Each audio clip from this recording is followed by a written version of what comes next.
opposition hiyo tumetolewa, kwa maana hatujui kama TASAF ipo.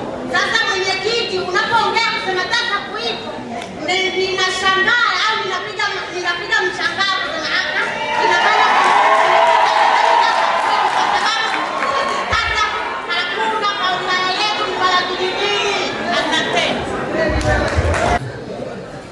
na watu wa Karura, muambie mpango mlionao, yani TARURA ilionao kwa ajili ya mitaro na barabara. Tunajua mvua zinanyesha, lakini hazifanyi kwamba baadhi ya matengenezo yakafanywa, hazifanyi kuzuia baadhi ya matengenezo, kwa mfano kuzibua, kufanyaje.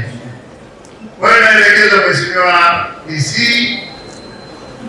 twende tuonane na wananchi kwenye kata zao huko, tutatue kero za maji, tutatue kero za barabara. Hayo ndio maelekezo, na chama naomba msimamie hayo.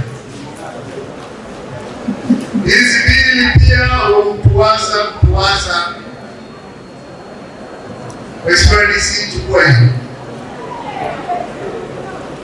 pitia wananchi. Malalamiko haya hata juzi waziri wa maji alizungumzia swala hili, akijua kwamba lipo watu hawasomi mita, wanapapitia wananchi vile.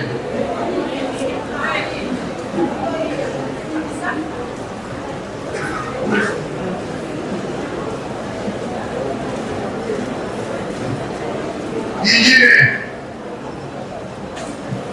ziko lawama ambazo zimethibitishwa sehemu nyingine, na hasa kwenye mikopo.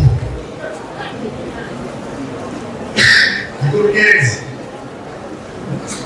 maofisa wako watendaji wa kata na mitaa, anayechukua mkopo kama anachukua $500 kwenye kikundi chao hicho, anaambiwa amwachie afisa mtendaji shilingi laki. Hii si sawa. Kama mwananchi amequalify, ana sifa ya kuchukua mkopo, achukue mkopo. Sasa hii $50,000 inatoka wapi? Hii kitu inaendelea si Mtwara, lakini sehemu zingine pia. Kwa hiyo fanyeni kazi ya mwili.